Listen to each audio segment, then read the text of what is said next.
अस्सलाम वालेकुम बच्चों, बलेकार नाथ क्लास की फ़िज़िक्स के चैप्टर नंबर 6 ग्रेविटेशन में आज हम पढ़ेंगे। सेटेलाइट वाला ही टॉपिक है लेकिन उसका पार्ट 2। पिछली वीडियो में हमने सेटेलाइट की डेफिनेशन पढ़ी थी, प्लस में ये सेटेलाइट के टाइप्स पढ़े थे। इस वीडियो में हम दो चीज़ें पढ़ेंगे। एक तो आर्टिफिशियल सेटेलाइट का पर्पज़ कि क्यों इस्तेमाल किए जाते हैं। दूसरा जो ऑर्बिट्स हैं जिनमें आर्टिफिशियल सैटेलाइट लॉन्च किए जाते हैं उनके टाइप्स। ठीक है, एक तो ऑर्बिट के टाइप्स और दूसरा सैटेलाइट के पर्पस। दो चीज़ें पढ़ेंगे। तो सबसे पहले पर्पस पे आ जाएंगे कि कौन से पर्पस हैं सैटेलाइट के। सैटेलाइट के तो काफ़ी ज़्यादा पर्पस हैं और बहुत ही इम्पोर्टेंट है, लेकिन यहाँ पर जो है ना कुछ 4 या 5 मिसाल दिए हुए हैं। मैं आपको वहीं बताता हूँ। तो सबसे पहला जो है ना पर्पस वो कौन सा है, वो है कम्युनिकेशन। कम्युनिकेशन का मतलब होता है ट्रांसफ़र ऑफ डेटा। जो डेटा होती है, जो जो इन्फॉर्मेशन होती है, इन्फॉर्मेशन का एक जगह से दूसरी जगह जाना, इस चीज़ को कहा जाता है कम्युनिकेशन। फ़र्ज़ करें आप अपने फ्रेंड से बात कर रहे हैं मैसेज पे, कॉल पे या वीडियो कॉल पे, इस चीज़ को हम कम्युनिकेशन कहेंगे। क्योंकि आप जो भी बात करें ना, वो डेटा एक जगह से, फ़र्ज़ करें आप बैठे हैं अपने घर में, आपका दोस्त अपने घर में बैठा, तो एक जगह से ये डेटा दूसरी जगह जा रही है। ठीक है, इसको क्या कहेंगे, कम्युनिकेशन। मैसेज किया, कम्युनिकेशन। कॉल की, कम्युनिकेशन। ठीक है, ईमेल करी, ये भी क्या होगी, कम्युनिकेशन। किसी भी फॉर्म में डेटा एक जगह से दूसरी जगह है, डेटा कह लीजिए या इन्फॉर्मेशन कह लीजिए, इसे कहते हैं कम्युनिकेशन। पिछले दौर में पुराने दौर में जो है ना, कबूतर के पाँव में चिट्ठी बांध के भेजी जाती थी। हाँ, ये भी कम्युनिकेशन ही कहलाएगी, क्योंकि चिट्ठी में तो डेटा थी ना, वो एक जगह से दूसरी जगह जा रही है, तो ये क्या हो गया, कम्युनिकेशन। सो कम्युनिकेशन किसे की जाती है सेटेलाइट से। आपने टीवी देखे होंगे, जो छत पे आप लगाते हैं ना, छत पे क्या कहते हैं, एंटीना लगाते हैं और टीवी चलती है, चैनल्स चलते हैं रूम में। ये भी कम्युनिकेशन है और ये सेटेलाइट की मदद से की जा रही है। सेटेलाइट के हम इसमें जो है ना वो ज़्यादा डिटेल में नहीं जाएंगे, तो इतना आपको बताना चाहिए कि सेटेलाइट के ज़रिए कम्युनिकेशन की जाती है, यानी डेटा को एक जगह से दूसरी जगह पहुंचाया जाता है। उसके अलावा मेकिंग स्टार मैप्स। मैप्स आपको पता है नक्शे, लेकिन स्टार मैप्स तारों के नक्शे, ये वाला जो फोटो आप देख रहे हैं ना, अब यहाँ पर देखें, ये जो मैप है ये स्टार मैप है। यहाँ पर आपको स्टार की पोजीशन मिलेगी, स्टार का नाम मिलेगा कि फ़लाना स्टार इस जगह पे मौजूद है, फ़लाना स्टार इस जगह पे मौजूद है। ये पूरा मैप बना हुआ है स्टार्स का, ये तारों का नक्शा बना हुआ है। ये स्टार मैप्स बनाने में भी जो है सैटेलाइट की मदद ली जाती है। ठीक है, ये होते हैं स्टार मैप्स। बाकी जो अदर मैप्स हैं, जैसे हमारे अर्थ का मैप है, वो तो आपने देखा होगा किस तरीके का होता है। ये तारों का मैप है कि कौन सा तारा कौन सी जगह पे है, ये पूरा नक्शा बना हुआ है।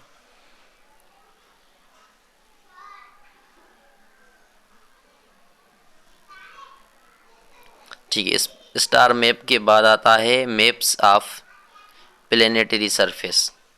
प्लेनेटरी सरफेस यानी प्लेनेट का सरफेस, उस प्लेनेट के सरफेस का मैप बनाना, नक्शा बनाना। ठीक है, ये पहला पहला जो था ना वो था स्टार मैप बनाना। स्टार मैप में मैंने आपको दिखाया तारों का नक्शा। उसको बनाने में भी सेटेलाइट की मदद ली जाती है। उसके अलावा किसी प्लेनेट के सरफेस का मैप बनाने के लिए भी जो है वो सेटेलाइट की मदद ली जाती है।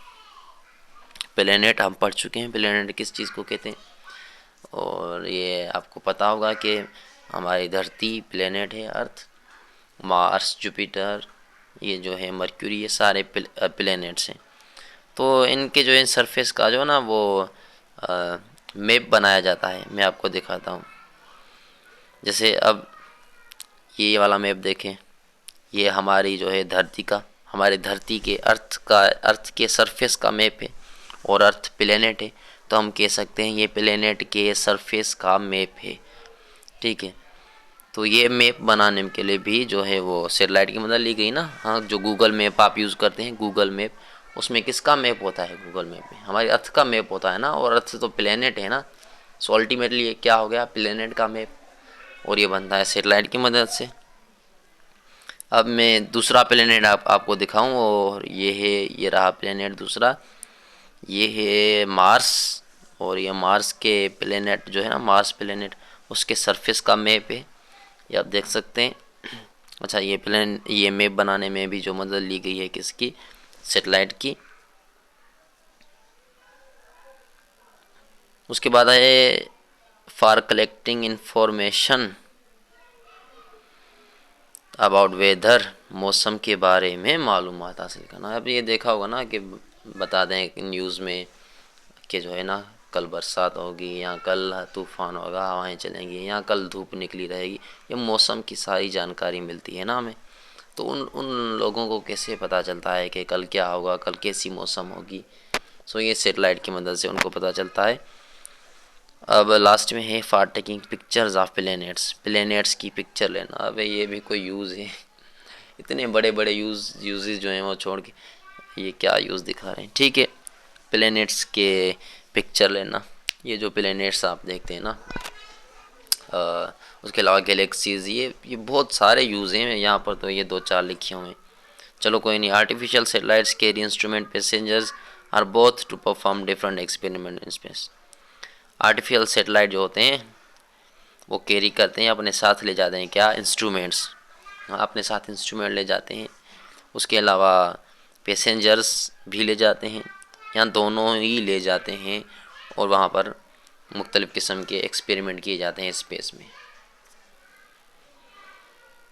अब आते हैं ऑर्बिट के जो है ना वो टाइप्स के ऊपर। ऑर्बिट किस चीज़ को कहते हैं? ऑर्बिट एक पाथ है जिस पाथ में सैटेलाइट मूव करे, उस पाथ को ऑर्बिट कहा जाता है। शायद हमने पढ़ा था या नहीं पढ़ाया, मुझे याद नहीं, मैं यहाँ पर आपको फिर से बता देता हूँ।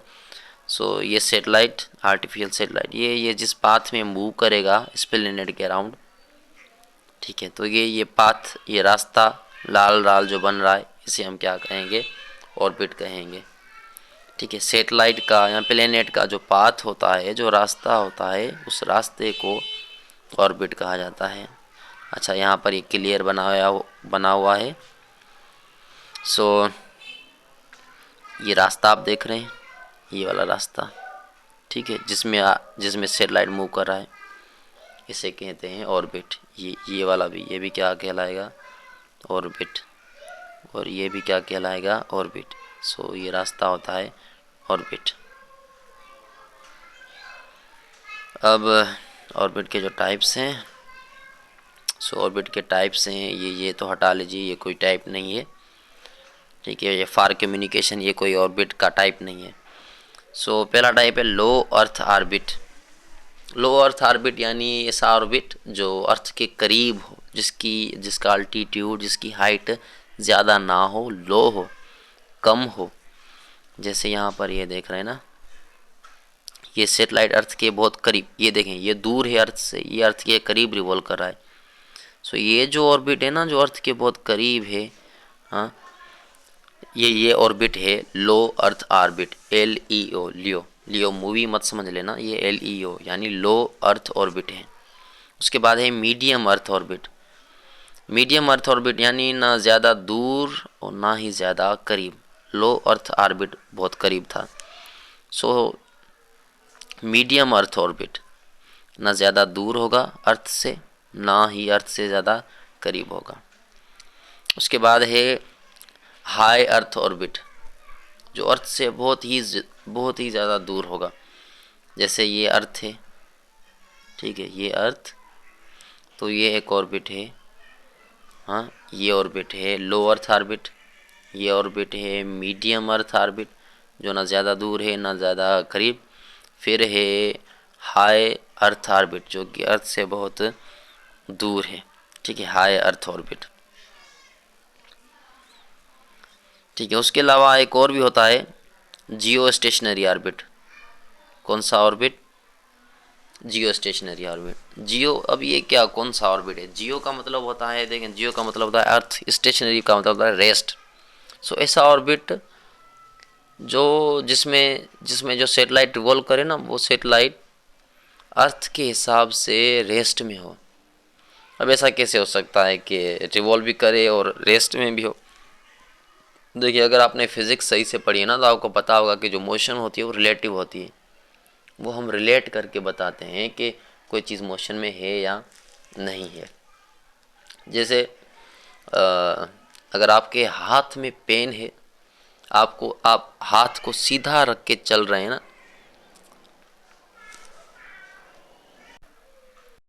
ठीक है जी, तो आप हाथ को सीधा रख के चल रहे हैं, तो आपको लगेगा कि ये पेन मोशन में है, क्योंकि आप चल रहे हैं, आप मोशन में, तो पेन मोशन में नहीं। आपके हिसाब से पेन मोशन में नहीं है, ठीक है, क्योंकि आपके हिसाब से वो अपनी पेन पोजीशन चेंज नहीं कर रही।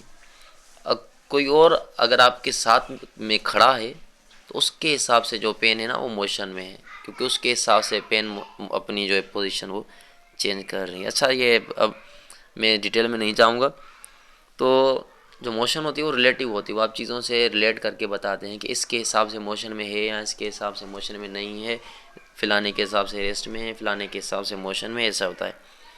क्योंकि अर्थ को एक रोटेशन कंप्लीट करने में, ठीक है, 24 घंटे लगते हैं। अर्थ को एक रोटेशन है, ये जो अर्थ है, ये अगर यूँ घूमेगी, रोटेट करेगी, तो एक चक्कर लगाने में, एक रोटेशन पूरी करने में 24 घंटे लगेंगे। और जो सैटेलाइट जियो स्टेशनरी ऑर्बिट में होगा, कौन से ऑर्बिट में? जियो स्टेशनरी ऑर्बिट में होगा, उसे भी धरती का एक चक्कर लगाने में 24 घंटे लगेंगे। यानी जिस स्पीड से धरती मूव कर रही है, उतनी ही स्पीड से वो सेटेलाइट मूव करेगा।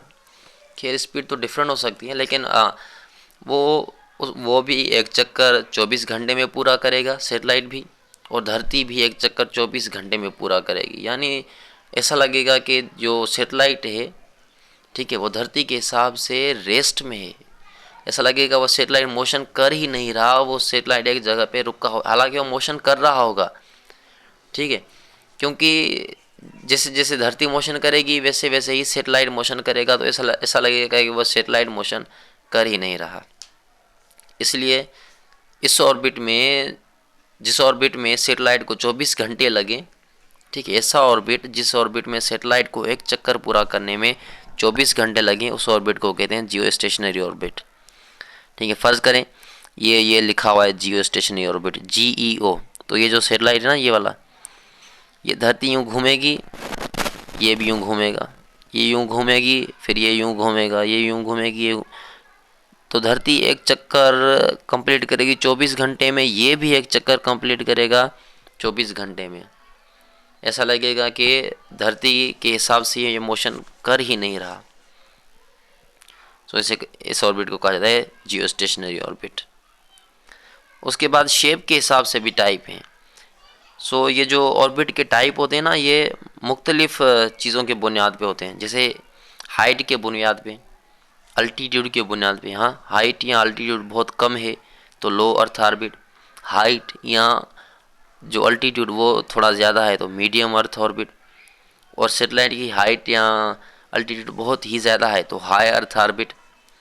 उसके अलावा जो है, अगर चक्कर 24 घंटे में पूरा हो रहा है तो वो है जियो स्टेशनरी ऑर्बिट। अब शेप के हिसाब से भी टाइप होते हैं ऑर्बिट के।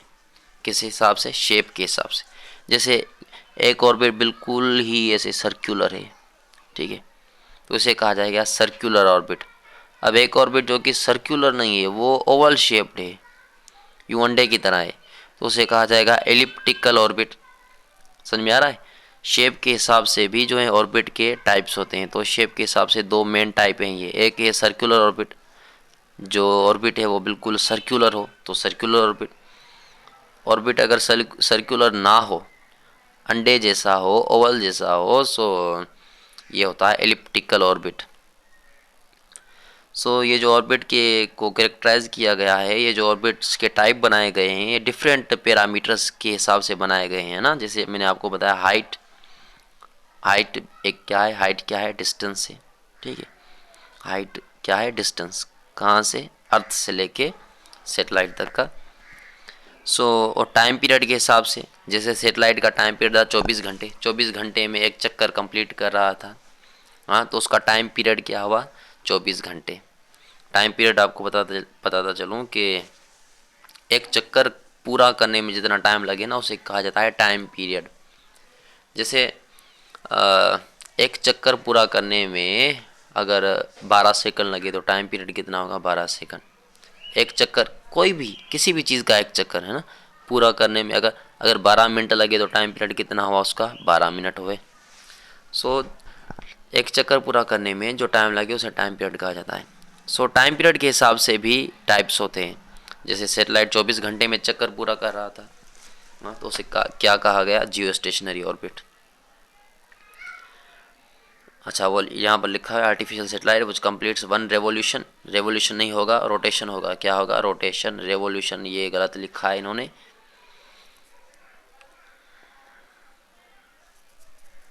अच्छा हाँ, सेटेलाइट के लिए रेवोल्यूशन होगा, धरती के लिए रोटेशन, सेटेलाइट के लिए रेवोल्यूशन। सो एक सेटेलाइट जो एक चक्कर, एक रेवोल्यूशन कंप्लीट करेगा 24 घंटे में, उसे कहा जाता है जियो स्टेशनरी ऑर्बिट, और वो कम्युनिकेशन पर्पज़ के लिए यूज़ होता है। उसके अलावा और क्या है। ठीक है, ठीक है, ठीक है, ठीक है। सो वीडियो को यहीं ख़त्म करते हैं। आई होप ये वीडियो आपको समझ में आई होगी। मिलते हैं नेक्स्ट वीडियो में। खुदा हाफिज़।